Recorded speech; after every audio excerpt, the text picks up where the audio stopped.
I am so deeply moved and honored that the governor of the state of New York is here with us today to express her support for the Jewish community here in New York State.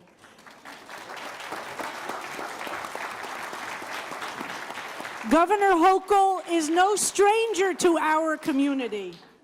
After the massacre in the Pittsburgh synagogue on that Shabbat morning, where 11 Jewish worshipers were murdered while they were praying their Shabbat morning services, we had a memorial service here at CBST 2 days later. And then Lieutenant Governor Hochul showed up at that service without an invitation, but she wanted to be with us then.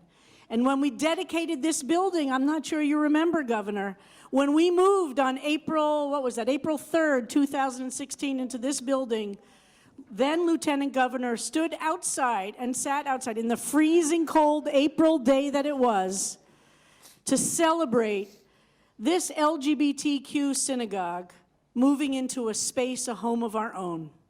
So it is my deepest honor to welcome you, Governor Hochul, to our community this morning and to ask you to say a few words, if you might.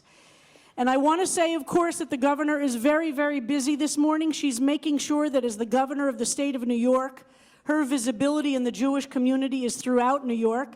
So, of course, I urged her to leave CBST when she's done speaking here so she could go make sure that she's visible in other Jewish communities as well. But she's starting here with CBST. Governor Hochul.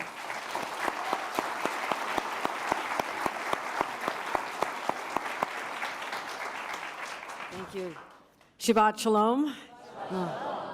So delighted to be back here. I always feel so warm and part of a family when I walk through those doors. And Rabbi Kleinbaum, we've become great friends over the years, and I thank you for being that voice of reason, that voice of courage that stands up, especially on days like this, when there are people out there who think that by their words alone, by declaring a day of hate, that the rest of us, particularly those in the Jewish community, would cower and say, well, we're afraid of that, we're going to stay home.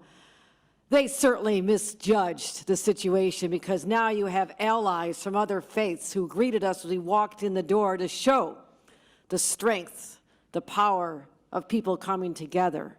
And I want you to feel that as you continue with your prayers, and to think about this as the rest of the week, and we approach the week and the Feast of Purim.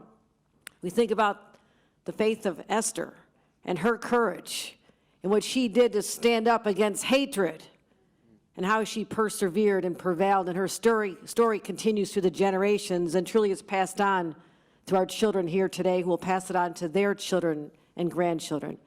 So that is what we're here to do, be together in solidarity. I called upon our resources at the state level, our Homeland Security, our state police, to be prepared. There are no known threats here in the state of New York, but I'm always conscious of the fact that this is the home of the largest gathering of Jews outside of Israel, right here in New York, and I am so proud of that. I am so proud of that.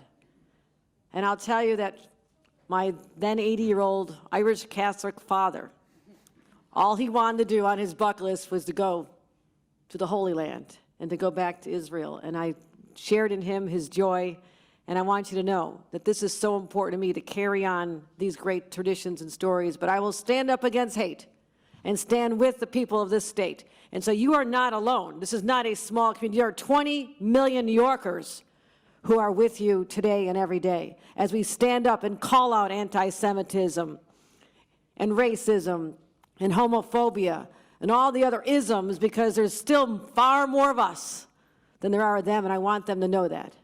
There is strength in numbers, but there's also strength in a legacy of courage, of standing up to evil. In the last century, what we saw, the lessons of what happened with the Holocaust. My husband, Bill Hocul, has joined me here. He's been to many of the camps. We both visited them with our family. We wanted them to see what hatred could look like even in our lifetime, in our parents' lifetime, our grandparents' lifetime, and to let people know that in our time, we stand up, people of courage, to make sure that the words never again truly mean something. So thank you for allowing me to share with you this morning. We have you. We're all together as one family, and we are together. We are New York strong. Thank you very much.